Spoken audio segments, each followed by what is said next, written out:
درود بر همه شما. امروز میخوام یه پارک کوچولو و بامزه و با نمک و جالب رو بهتون معرفی کنم. این پارک خیلی کوچولو هست و کنار خیابون هست و مجسمه های جالبی داره. با هم بریم این مجسمه ها رو ببینیم.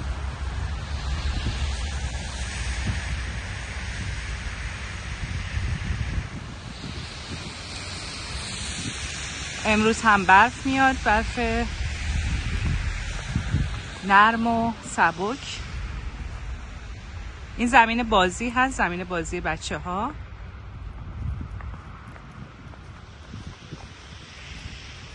که سرسره داره، تاپ داره.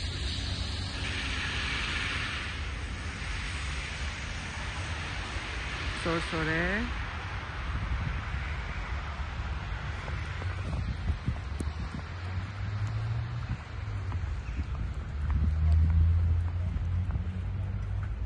روی درخت ها لونه پرنده ها گذاشتن برای پرنده ها که گرم بمونن و احتمالاً غذا هم داره.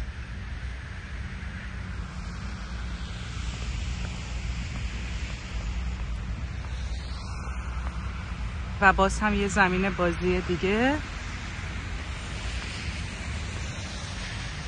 و این هم تاب.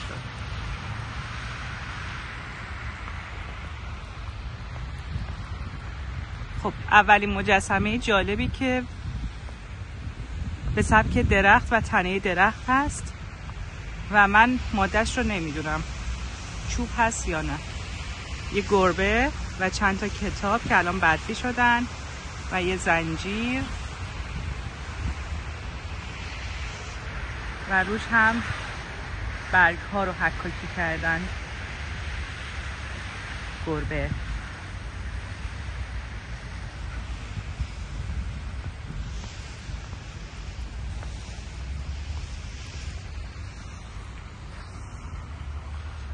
سرسره کوچولو برای بچه های کوچولو.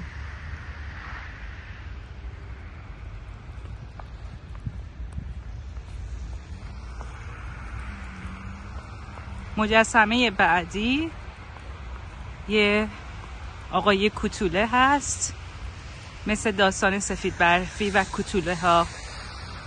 و باز هم روی تنه درخت هست.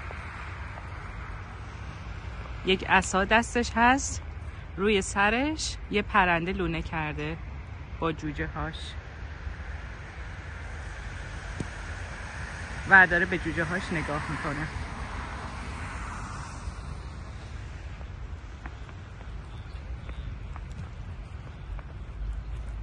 روی این درخت هم پری دریایی نشسته، شاه ماهی.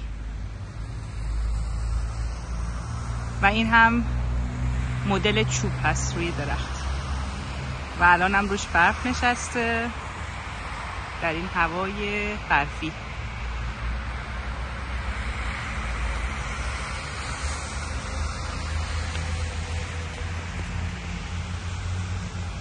مجسمه بعدی یه زن جادوگر هست، ساحره، به عربی هم ساحره، به فارسی جادوگر، که یه جارو دستش هست و به ما سلام میکنه و برف هم روش نشسته.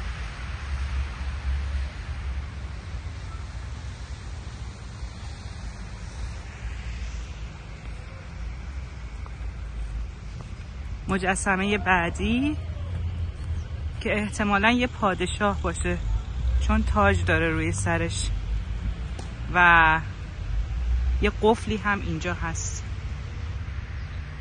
قفل.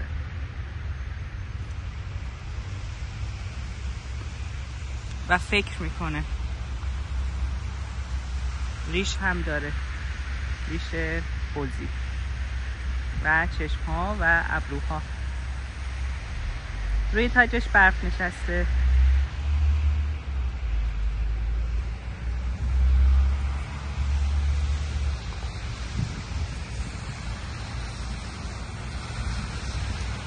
زمین بازی برای بسکتبال و فوتبال و بچه ها دارن بازی میکنن.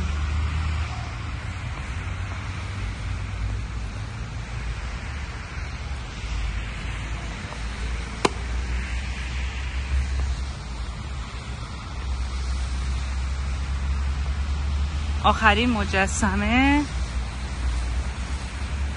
این آقا این کوچوله رو روی دستاش گرفته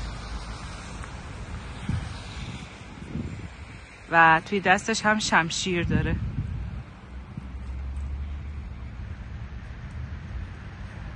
شمشیر و توپ فوتبال که برای به صورت مجسمه هست و این بچه ها دارن با بطری بازی میکنن، بطری پرتاب میکنن.